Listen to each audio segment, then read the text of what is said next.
Les damos la bienvenida a Inxochitl Incuicatl. Este es un podcast donde compartimos una perspectiva distinta sobre nuestra realidad, hilvanada a través del pensamiento poético.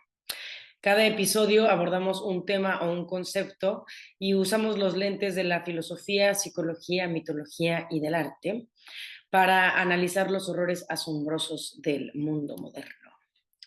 Lo siniestro, ominoso, es uno de los nudos centrales del pensamiento poético y con ello central también para la experiencia humana.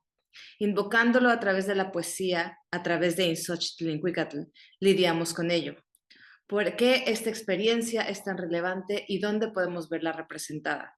Yo soy Andrea Martínez. Yo soy Andrea Padilla y bueno, este es nuestro episodio 11. Estamos juntas en el plano físico y temporal en Loreto, Baja California Sur. Andreita está aquí, ¿por qué? Bueno, Andreita está aquí porque le debe esta visita a Andreita número 2. Desde que nos conocemos y somos amigas que ya son 23 años, entonces he pagado una parte de mi deuda. Una parte porque pues 5 días no son suficientes, pero bueno. Anótenlo para cuando vengan a Baja California Sur, venir más de 5 días. Y sí se tarda uno en llegar. Parece que no, pero sí se tarda uno. Y pues antes de abordar el concepto de lo siniestro, siempre es importante entender el origen de la persona, de su infancia, de su entorno, para tener una comprensión más holística, mejor, desde una perspectiva más amplia. Y bueno, regresaremos a este entendimiento del ser y de la realidad con el concepto de lo siniestro, pero bueno, ahora muchas de las historias que me contaba Andrea han tomado vida porque ya sé de qué hablaba. Y si este fuera una película de terror, muchas de esas historias que cobraron ahora vida o nombres que ahora tienen carne, podría haberse vuelto siniestro, que sería yo, que te soy familiar, volviéndome extraña. Sí, tal vez pudo haberse dado un cruce o un rompimiento con la realidad de la Andrea que conozco y se hubiera vuelto siniestra para mí, pero no fue así. Nunca me había planteado esa posibilidad, así que gracias. Siempre es posible que uno se vuelva siniestro ante el conocido ser amado. Justo estaba viendo un post de Instagram hace ratito cuando estaba en el ocio de una mujer que dice que es una sobreviviente del feminicidio y dice que es cuando la persona que te ama es también la persona que te quiere desaparecer. Entonces esa es la transformación de lo que entendemos como lo siniestro, que es de lo familiar, se vuelve a algo no familiar, extraño, amenazante, peligroso, monstruoso, misterioso, etc. Sí, y que tiene que ver también con una cuestión de otro concepto del que hemos tocado, si bien no un episodio para eso, pero sí lo hemos tocado, es el revelarse, ¿no? O sea, algo se revela de otra forma gracias a, pues, esta experiencia, ¿no? O esta transformación es a través de una revelación. O sea, eso le quita el velo a una cosa, en fin. Y bueno, pues de hecho ya dropeamos uno de los primeros y obligados referentes para hablar del tema, que es lo familiar vuelto no familiar, que es parte de la etimología del señor Freud, que además cumpliría años ayer, haciendo hoy, este día 7 de mayo, si es que a alguien le importa. El 6 de mayo fue el cumpleaños de Freud, así es. Es chistoso porque también en el episodio de inglés hicimos un referente al día del que estábamos y nunca hacemos referentes a la fecha. Es verdad, es verdad. Entonces es un poco ominoso. Eso, sí. Y de hecho, pues ya pensando en referentes sobre lo que estamos hablando, pienso en la canción de Pixies, de This Monkey's Gone to Heaven, también para de algún modo ligarlo a que, o sea, la sola existencia humana es ominosa. Ajá. Esa canción dice en algún momento, if man is five, then the devil is six, and if the devil is six, then God is seven. Solo porque ayer decíamos que ayer fue 6, hoy Ajá. es 7. 7. El 7 siento un número más perfecto Ajá. que el 6, lo ominoso de que estén tan juntos. Ajá. Y la relación del hombre con de lo humano más bien con el 5, que tiene que ver con la mezcla del 3, del 2, que es femenino, masculino. Muy bien, se me había olvidado esa referencia de los Pixies y también del simbolismo de los números. Yes. Ahora sí está todo muy ominoso. Bueno, volviendo a Freud y a esta parte que mencioné de entender la persona a partir de su origen y de su entorno, Freud realiza eso con el concepto de lo siniestro, que si nos vamos a la raíz etimológica, bueno, en inglés es uncanny, pero en alemán es unheimlich. Unheimlich, y en el escrito de Freud que se llama Lo siniestro o Das Unheimlich, él regresa al origen de la palabra, y es donde, como Andrea ya definió, es cuando lo familiar se vuelve no familiar, se vuelve extraño, cuando se revela algo que no se debió haber revelado. Pero lo importante, o no lo importante, sino una de las cosas más interesantes de su investigación es que Freud descubre o revela que no hay tal dicotomía entre lo familiar y lo no familiar. O sea, no hay tal separación dualista, polar o bipolar más bien, sino que algo tiene que ser primero familiar, es más un espectrum, ¿no? Un espectro, algo tiene que ser familiar para que se vuelva extraño. Entonces, no hay tal, igual que los números 5, 6 y 7, no hay una separación tan abrupta como se piensa y tal vez inicial y superficialmente. Sí, de alguno de eso, bueno, no tiene nada que ver, y sí, en tanto la cuestión de cómo en Occidente, por ejemplo, tendemos más a ver las cuestiones como una polaridad, y en ese sentido también la flexibilización de la medicina y de la psiquiatría empezó a hablar de espectros. Ajá. Y como en Oriente, por ejemplo, pienso en el I Ching, que también es una sucesión más que una polarización, ¿no? de las cosas, y que es parte de lo que nos vuelve siniestros el uno a los otros, pues entre los occidentales y los orientales, creería, porque hay mucho de visión de la unicidad cósmica que se plantea en lo oriental o en lo precolombino, pensando en América, etcétera, o en Europa con el paganismo, y que una vez que entra esta dicotomía occidental, acordarse que venían de eso también es muy siniestro. Entonces todo el tiempo están como buscando formas de resistirse a eso, porque esa idea de la sucesión y no la polarización, por ejemplo, puede ser en sí misma pues siniestra. Y eso es un buen puente para iniciar con la lectura que siempre realizamos o intentamos realizar una lectura en común que hicimos. O lectura o lo que sea, un referente común. Un referente en común. Digo que Freud también es nuestro. Eso, sí, pero este es el común, teórico. Que leímos El Wendigo de Algernon Blackwood, y la polaridad que se presenta ahí, muy de acuerdo con el tiempo en que fue escrito El Wendigo, es la naturaleza como el anteopuesto al hombre, al hombre es de ciencia, a la civilización. Para los que no conozcan El Wendigo, de Algernon Blackwood, es una historia que se da en Canadá, en los bosques de Canadá, en la que van unos... Son cuatro. Es una pareja que también eso no lo mencionamos en la versión inglés, pero como estas parejas que es común también en la ficción, que se usan para contraponer posturas sobre la vida, etcétera. Entonces, de entrada, son dos parejas de tipos de persona, que una de ellas está relacionada en lo familiar, tío y sobrino, que además representan en sí misma la polaridad de la medicina, en tanto el tío, y el sobrino, toda la cuestión de la espiritualidad y la religión, la filosofía, y todo este mundo, ¿no? Y luego está Défago. Luego están Défago y el otro guía. Punk. No, Punk es Punk es el se quinto queda. y Ajá. es muy interesante porque es el nativo. Entonces, Ajá.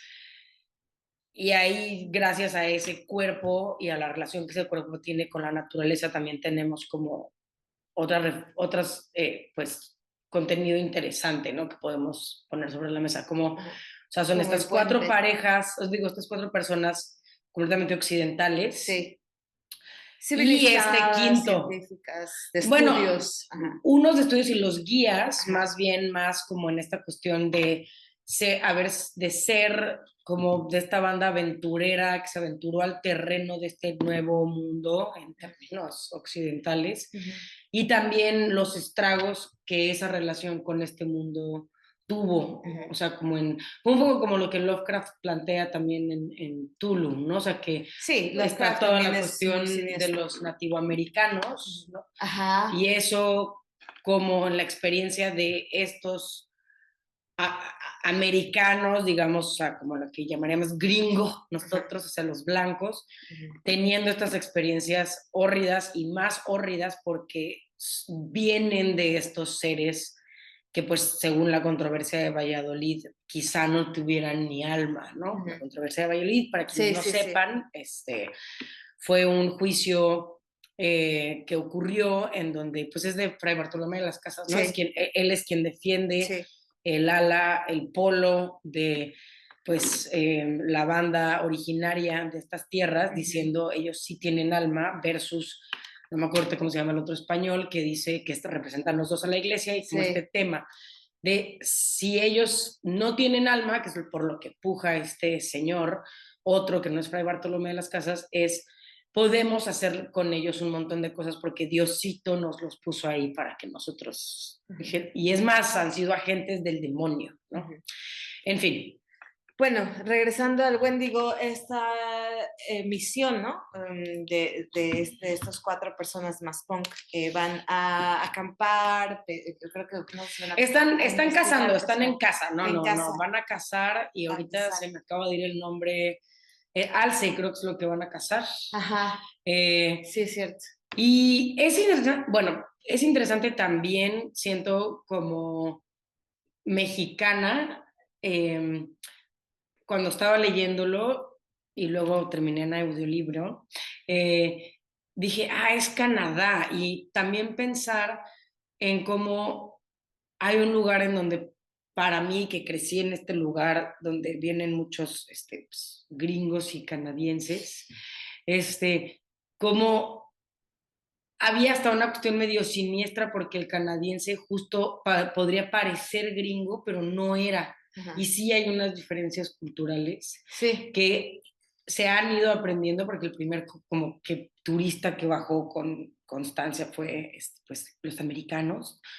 Pero, y entonces se ha ido entendiendo a este otro que parece que es esta otra cosa, ¿no? Pensando en esta relación que puede ser que también lo siniestro puede ser pues esto, que algo que parece que es una cosa y que resulta ser completamente otra o... A mí lo que, perdón, voy a hacer un pie de... Nota al pie. Nota al pie de esto que hablas de los canadienses y los estadounidenses. Bueno, yo he vivido en Canadá.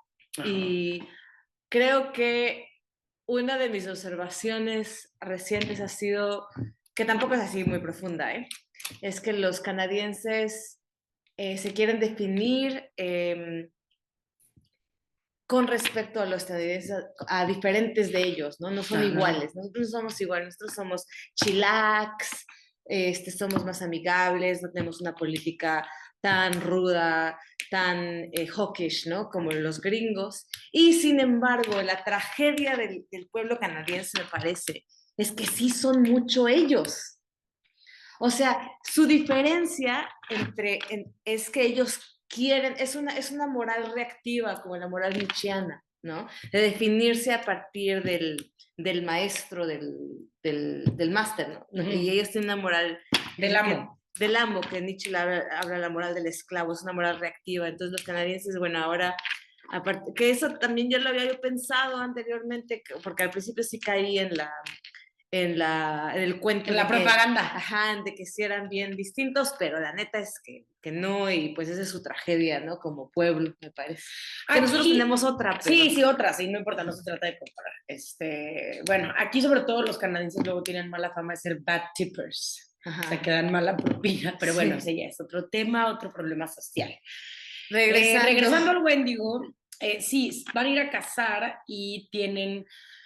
me parece que ha sido un invierno diferente, no me acuerdo si más frío o algo así, que no eso también es típico en la ficción, o sea, lo cotidiano deja de ser cotidiano y eso es parte del umbral para que entre, pues, la peripecia, ¿no? Diríamos desde la teoría dramática. No ha sido igual que los otros años y van adentrándose, necesitan adentrarse cada vez más para encontrar al animal. Parece que el tema es que el animal no ha tenido que bajar a buscar más alimento, lo que sea, que luego es como apañan a los animales de casa porque están obligados por el clima a moverse del lugar. Y tienen que tomar una canoa y dejan a Punk como en el campamento base. Se dividen guía con la otra pareja que es guía y tío. Ajá. Y guía y que es Défago, que este es el protagónico, y el joven estudiante, que es importante recordarles que era un estudiante de filosofía y religión. Y que siento que además luego el autor va a tensar esa dinámica justamente de por qué es importante que estuviera ahí, porque su percepción puede haber sido influenciada a través de sus estudios, o sea, lo que él sabe, que es esta tendencia, pues, a la religiosidad o a pensar como en estos temas. Sí. Bueno, el caso es que se separan, el grupo dejan atrás a Punk, que hay un momento interesante, una imagen interesante que plantea Blackwood, que es después de... La fogata tiene varios momentos raros, porque pues parece que Défago tiende a ser un tipo raro, ¿no? Sí, de por sí es raro. Por eso es un tipo raro. Está más... en ese sentido hay mucho foreshadowing, no sé cómo se dice. Uno se puede anticipar. O sea, mucha anticipación a lo que va a suceder en la historia, ¿no? Que Défago es la persona que está como más cercana a la oscuridad del bosque, ¿no? Que es, o sea, o más cercano a la sombra, a ese aspecto de la realidad. Sombra como el arquetipo, queremos decir. Exacto, como el arquetipo. En eso estaba yo pensando también. Y bueno, se separan ya para no tal vez alargarlo demasiado. Y Défago tiene una experiencia en la noche, ya cuando se van a dormir. Hay diferentes experiencias sensoriales, ¿no? De que se huele un aroma bestial. Défago, Défago. Y entonces ahí de repente le pregunta al muchachito, oye, tú también lo hueles, pero ya, para que él tenga que preguntarlo, el autor es para reafirmar, y el autor sí nos quiere dejar también muy claro que a él sabe que esto que puede estar viviendo puede no estar en la realidad. Ajá. Y eso es, pues sí, interesante. Es como, oye, ¿has olido algo raro? Y el chavito dice como, no, todo bien. Cuando están juntos, en la anterior, que esa es la imagen que quería decir, Défago ha estado raro en la fogata más de un momento. Su compa, el otro guía, medio lo pica y lo molesta, y él justo, en lugar de nada más cotorrear, se pone pues en sí misma, se aliena y se vuelve pues siniestrón justo. Ajá. Y ahí también con la fogata, y ya saben, para quienes están y están fogatas, el ambiente, exacto. Ajá. Y describe Blackwood como Punk, el nativo canadiense. Se separa después de que cenan y demás, porque es el cocinero, se separa de ellos y presencia, de algún modo, o sea, como que la imagen es de él frente a algo, y ese algo pues es claramente toda esa noche, esa naturaleza, y en su cuerpo puede verse o leerse una suerte pues de horror sacro también, diría Freud, ¿no? O sea, de tabú alrededor de esa noche y de lo que puede devenir de noches como esa. Cuando se separa el grupo, sí, efectivamente tienen que cruzar estos dos un lugar, A ¿no? una canoa. Y bueno, el clímax de la historia es cuando Défago es jalado a medianoche o después de medianoche Jalado de las patas. de las patas, ahora sí, hacia afuera de la tienda de campaña. Escucha voces que dicen, Ajá. Por ahí anda el news. hablando de, ay, qué miedo. y entonces, cuando sale el joven a buscarlo, Défago se ha ido. Y hay un olor bestial en el ambiente. Y bueno, lo que se lleva a Défago es el Wendigo. El Wendigo es una criatura enorme, sin un bestial, pero sin una correlación directa a ningún animal en particular o exacto en terrestre, sino es un animal, pero es una combinación, es como nuestro nahual, pues, ¿no? Sí, y en ese sentido es también pensar en el ritual y la creación de la máscara, por ejemplo, como tiene que ver con empezar a representar estas dioses inventados, por supuesto, pero que tienen cosas de la realidad Sí. y que han sido trastocadas, ¿no? Entonces, como que, si usted es como un poco como Cthulhu también, difícil de representar, pero pues el que tiene cuernos, por ejemplo, tiene cuernos y pisa, y tiene algo parecido a las pezuñas, ¿no? O sea, si no tiene garras, por ejemplo. O sea, pero no, también es como un ánima del viento, ¿no? Es enorme sí, y crece en la noche y en el viento. Y entonces hay un... según yo también tiene algo medio antropomórfico, también, ¿no? Ajá. O sea, siempre. Sí, hay como a través de la historia descripciones encontradas, pero que al mismo tiempo no contrarían a la imagen del Wendigo, como es común en este tipo de historia. Y bueno, una nota aside, aparte, pues saliendo un poco fuera de la historia. A mí esta es la primera historia en la vida biográfica mía que me causa terror, ¿no? Porque mi papá, la aterrorizaba. que creía que estaba bien leerme Lovecraft y Blackwood cuando tenía yo como 7, 8 años, me la leía. Yo nunca entendía de dónde salía mi terror ante el Wendigo, ¿no? Ahora ya analizándola y releyéndola, la he leído como fácil unas 15 veces y aún se me olvidan detalles. Entiendo de dónde surge el terror, pero por ejemplo, el grito de Défago, ¿no? Es My burning feet of fire, ¿no? Que es mis pies quemándose como fuego, o mis pies queman como el fuego. Entonces hay una imagen en el Wendigo en la que Défago, aparentemente llevado por el Wendigo, corre tan rápido sobre la nieve que sus pies empiezan a quemarse. Después, cuando va a buscarlo el joven, se da cuenta que las pisadas de Défago empiezan a haber más distancia entre ellas, a distancias imposibles, zancadas imposibles, y eventualmente se convierten en las pisadas como de una... Del Wendy, como del Wendy, de la cosa que lo saque. Ajá, como de que es como de cabra. Pues yo diría algo como con pezuña. Con pezuña, ajá. Sin decir si es bovino o equino. Ajá, y esta chivino. imagen, ¿no? De la transformación del ser humano en algo animal, bestial, pues sí, es siniestra.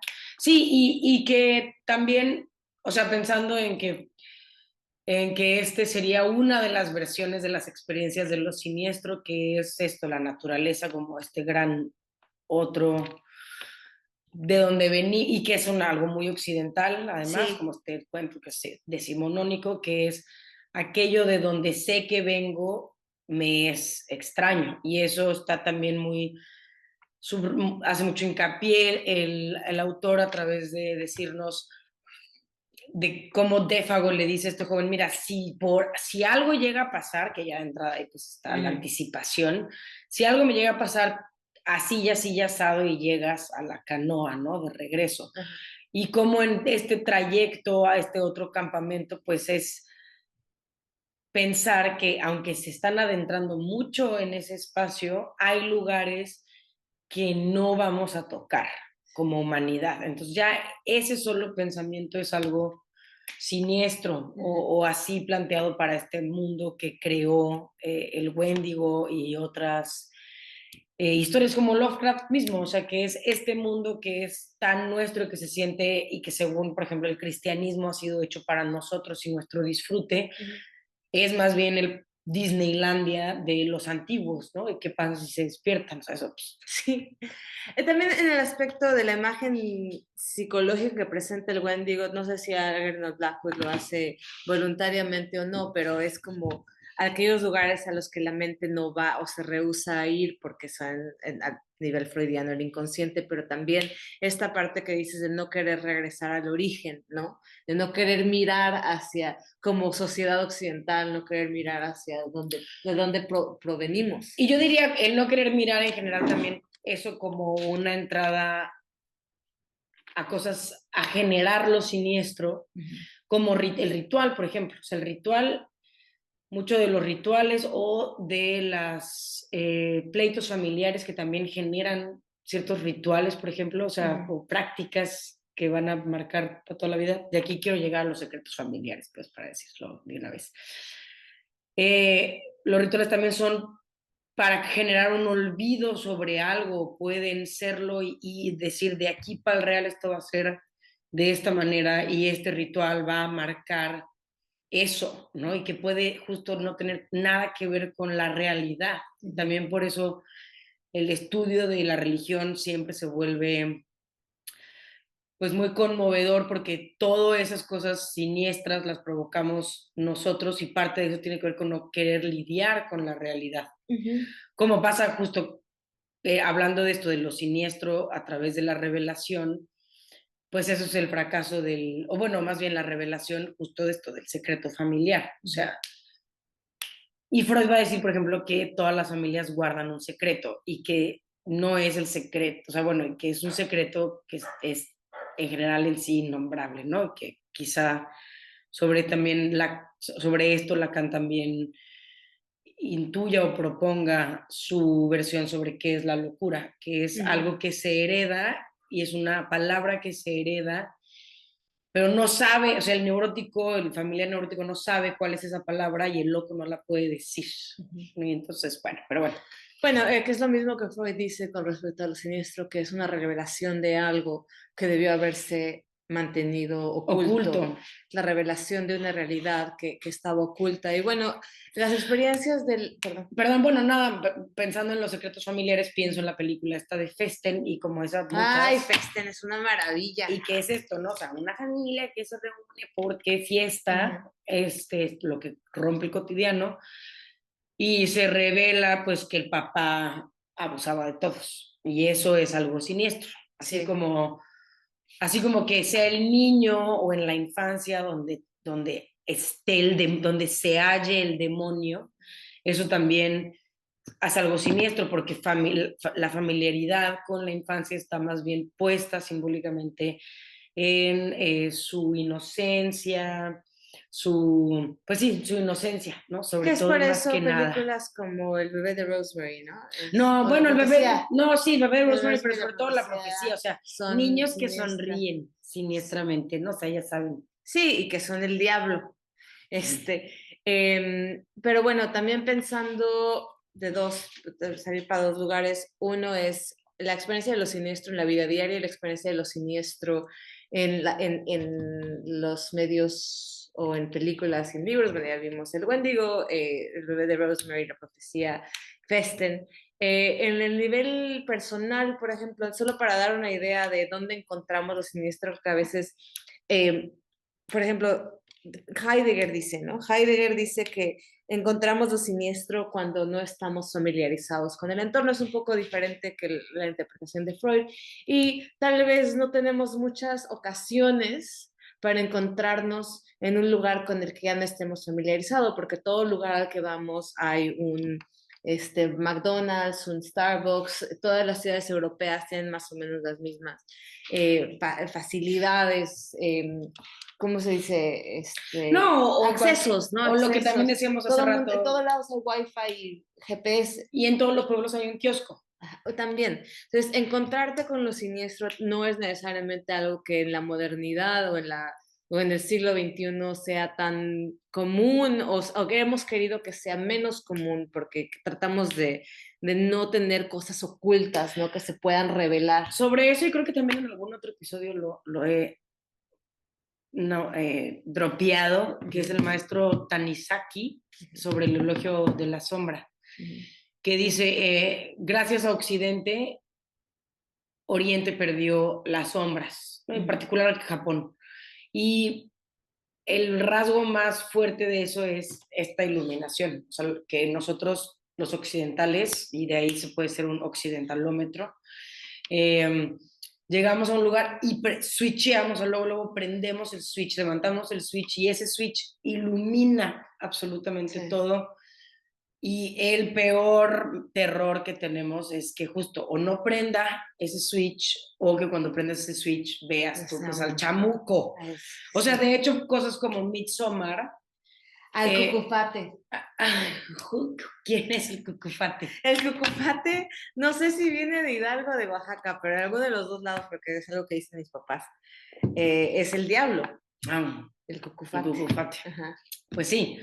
Y por ejemplo, pelis muy aclamadas en los últimos años como Midsommar, ajá, pues justo de quién descolocar al terror de la luz, de la presencia de la noche, por ejemplo, porque pues también se puede, sí, porque el ritual de hecho no solamente está ligado a la noche, eso tiene más que ver con la cuestión muy en específico de los cristianos queriendo acabar con cultos griegos ocurren en la noche, pero no todo ritual es necesariamente nocturno, sí, por ejemplo. Ajá. Y también va a regresar a lo del a una cosa del Wendigo y en la memoria, por ejemplo, en relación a la memoria que está ahí en el cuento, es que en esta primer fogata, cuando todavía están todos, incluido Punk, que en realidad no participa más que incidentalmente, pero también importa. Défago justo se queda así como con la mirada perdida y sombrío, etc. Entonces pues el compa le dice, cántanos una canción. Compa. Entonces, compa, ¿qué le parece esta morra? Es que esa canción pues ha trascendido fronteras. Ojalá que trascienda fronteras. No, sí, ya trascendió. Sí, ya, claro. Ya Jimmy Fallon, qué siniestro todo. En fin. Dice el compa que cante una rola. Que cante una canción, la canta y después es que es en sí misma. Entonces, como que eso le saca de onda a los demás y le dicen como, pues, ¿qué pasó? ¿Todo bien?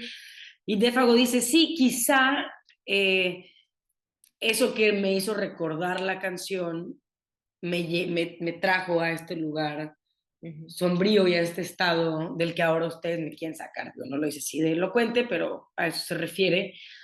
Y entonces eso también, ¿no? O sea, como la memoria puede ser una vía a lo siniestro y luego las cosas que hacemos para tapar esa memoria también. Sí. Lo son. Y pensando, la quema de libros es siniestra. La quema de libros.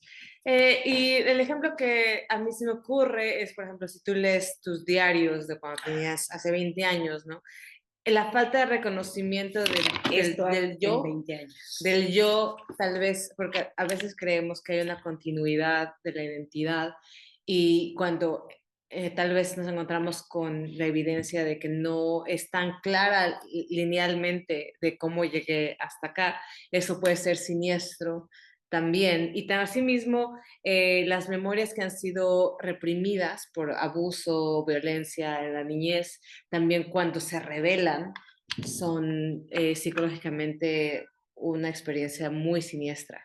Sí, de ahí de hecho la palabra también desdoblamiento me parece interesante, que viene de la psicología y como sí, la memoria abusada se desdobla, o sea, crea un doble al que no le pasan estas cosas horribles. Y en ese sentido, pues, no dejamos pasar que este es, pues, episodio 11, o sea, un espejo, la cuestión también de eso y cómo por ahí podemos también arribar a lo siniestro en las ficciones, por ejemplo, todas las ficciones en donde eso está puesto, el espejo, el doble, los gemelos, y como siempre hay uno que es siniestro, sí, por ejemplo, la experiencia bueno, que sea en pesadilla o en la vida real, que si cuando ves al espejo o ves tu imagen en un cristal, a veces, no siempre, ¿no? Porque a veces todo el tiempo queremos estar viendo nuestra cara en el selfie, pero a veces no te das cuenta que ahí está la imagen y dices, ¿quién es esa? Y eres tú, ¿no? Entonces dices, se siente, es una experiencia extraña. Pero también como el otro ejemplo que tú decías, de ver que el espejo, la imagen del espejo no se mueve al mismo tiempo que tú. O hace otra cosa. O hace otra cosa, esa pesadilla. Esa pesadilla que pues estaríamos hablando desde la psiquiatría probablemente en un brote psicótico, que es que se rompe precisamente la continuidad del yo, en este sentido, que eso es pues, tal cual también parte de lo que implica pues, la esquizofrenia. Entonces el desdoblamiento también pensando en otro de los, o sea, tenemos 3 referentes que nos la pasamos revisando, si te das cuenta, o sea, o sea en términos teóricos, Freud, sí. Básicamente. Heidegger también es un bueno, muy Heidegger citado. es mi culpa. Está bien, está bien. Y el otro es David Lynch. O sea, yo nada más sé hablar de ese señor, perdón. No, o sea, yo creo que Heidegger no necesariamente no siempre sale de ser un referente, no porque esté mal ni nada, pero porque es un sesgo mío muy personal, porque yo lo estudié muchos años. Pero Freud no me parece que haya que disculparse. No, pero sí tenemos siempre, o sea, siempre repetimos, siempre hablamos, o sea, está bien, o sea, les exprimimos a lo poco que sabemos y que, con lo que estamos en contacto. Pues ahí les va el David Lynchenazo de la noche, que es también en esta cuestión del desdoblamiento, por ejemplo, lo de Twin Peaks, como pues que quien mató a Laura Palmer, spoiler alert, pues es su padre, que también abusaba de ella, y como ella pues le pone la cara más bien de Killer Bob. Digo, y además estamos ante la cuestión de cómo él puede estar siendo, pues porque es ficción y no se trata nada más de hablar directamente del abuso sexual, sino de cómo puede ser una posesión, ¿no? Eso, o sea, la posesión de fuerzas, de hecho, alienígenas, y en ese caso es muy Lovecraftiano, toda esa situación del universo que propone Lynch en Twin Peaks, que pueden hacernos transgredirnos a nosotros de esa manera, y la manifestación de ello es nuestro doble, ¿no? Y tal cual, pues el doppelganger, el doble maligno. Que pues de Agent Cooper, que es pues toda esta cuestión del diario de Laura, ¿no? De Good Cooper, o sea, de Cooper, por ejemplo, de la temporada 3, que there's two Coopers. Y de The Good Cooper está en el Black Lodge, y de tal cual como lo que dice Laura en su postura esta famosa de las manitas, que es, me veo como Laura, pero no soy Laura, ¿no? Soy su prima.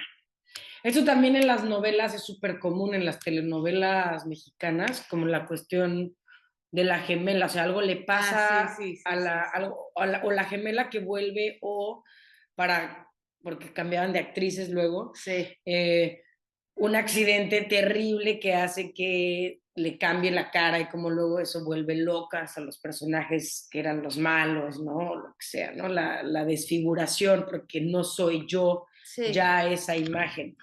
Sí, pues es el lidiar con el yo, y la identidad.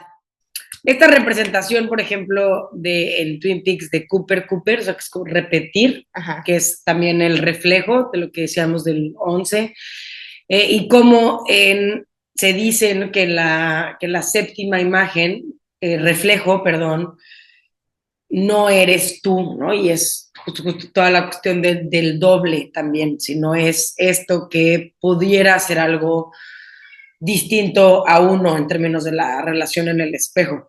Y en ese, otra referente muy reciente es, creo que es del 2019, la película esta de Jordan Peele de Us, con la diosa Lupita Nyong'o, que ya déjenle decirle que es mexicana, la señora nada más nació aquí.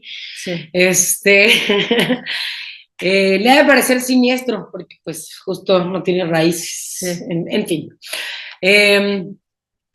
Pues el tema tiene mucho que ver con eso, no sé, bueno, o todo que ver con el doble, y una de las formas en las que se presenta es precisamente a través del espejo.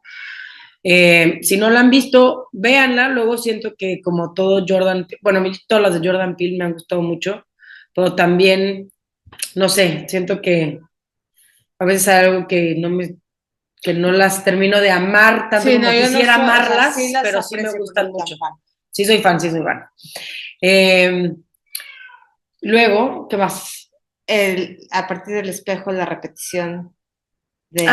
Sí, bueno, igual en Twin Peaks, esta, además de la relación de bueno, con la sombra, tal, hay en la temporada 3 The Woodsman. Ajá, los hombres del bosque, y que o sea, siento que también es una relación con Défago en específico, porque estos hombres del bosque que están puestos ahí en Twin Peaks son como défagos, ¿no? O sea, como de Sí, algún como modo. cuando Défago vuelve Ajá, cuando de Défago su vuelve, viaje, que esa parte no la vamos a o de contar, su la transformación. han de leer ustedes el Wendigo. Los hombres del bosque de Twin Peaks dicen una línea repetidamente que es Gotta light, Got a light, gotta ajá, light, got a gotta light. light.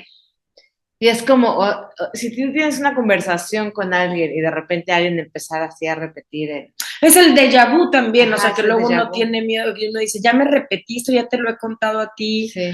y uno, de hecho, luego tiene, bueno, no sé si les ha pasado, si te ha pasado, que cuando uno tiene un tema muy importante en la vida, y se lo anda contando, que uno nada más se vuelve monotemático respecto a ese tema, cuando te das cuenta de eso, se vuelve un poco siniestro porque Sí, que la dices, repetición en sí misma, como comportamiento, como cuando repetir lo mismo en el habla, pues es algo siniestro, ¿no? O sea, estoy pensando en compulsiones, o sea, sí, este tipo y de no, y tal patrones. cual, o la sola imagen de a unas personas en círculo repitiendo lo que quieras, o sea, lo que quieran repetir, o sea, así sea que el eterno sol te ilumine, o Sí, sea, si está repetido y que eso es parte, por ejemplo, de lo que les pareció muy o sea, o de esta mente que decimos muy occidental, que no aguanta también de lo pagano, de la otra religiosidad, por ejemplo, que no es la suya, o sea, que se vuelve, o sea, ¿por qué es tan repite y repite y repite y repite? bueno, que sí repetimos también en Occidente, pero para cambiar el atmósfera, ¿no? Yo estaba pensando Pero, por ejemplo, la sola traducción, perdón, de la misa, o sea, tiene que ver con entender, por ejemplo.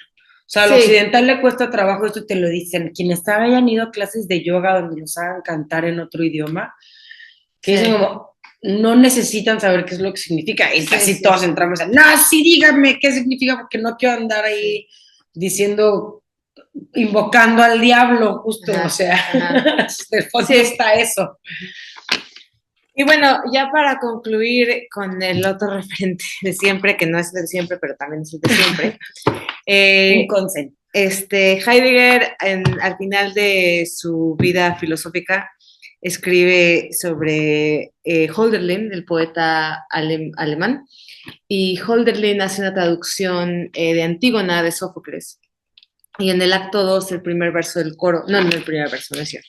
La primera parte del coro del acto 2 hay una referencia al Unheimlich, y tiene varias traducciones.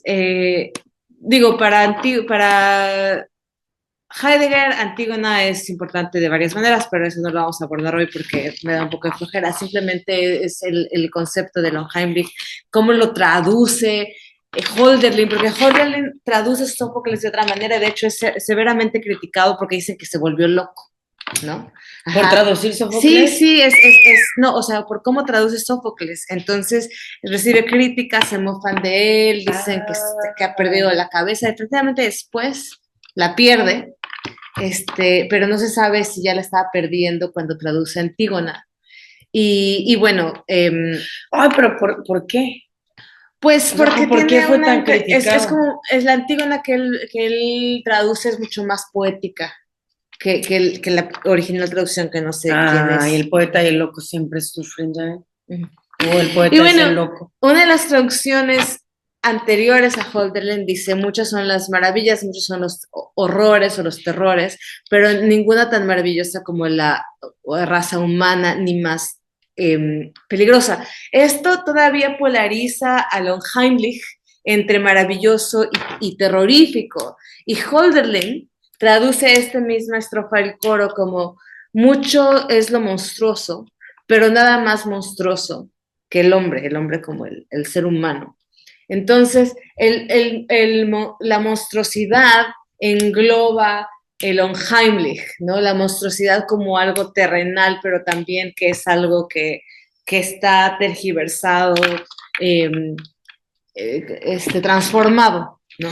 Sí, bueno, que también entonces se vuelve referente obligado más porque es teatro y se habla de monstruos, pero siempre que se habla de la naturaleza de lo monstruoso, sí pienso, y es, eh, pues para la banda de teatro creo que nos es imposible no pensar en el encuentro entre Hamlet y el grupo de comediantes, en donde les dice, los invita para que le representen a Claudio, su tío, pues un regicidio, y a través de esa obra de teatro sepa el rey que su crimen es sabido por su sobrino.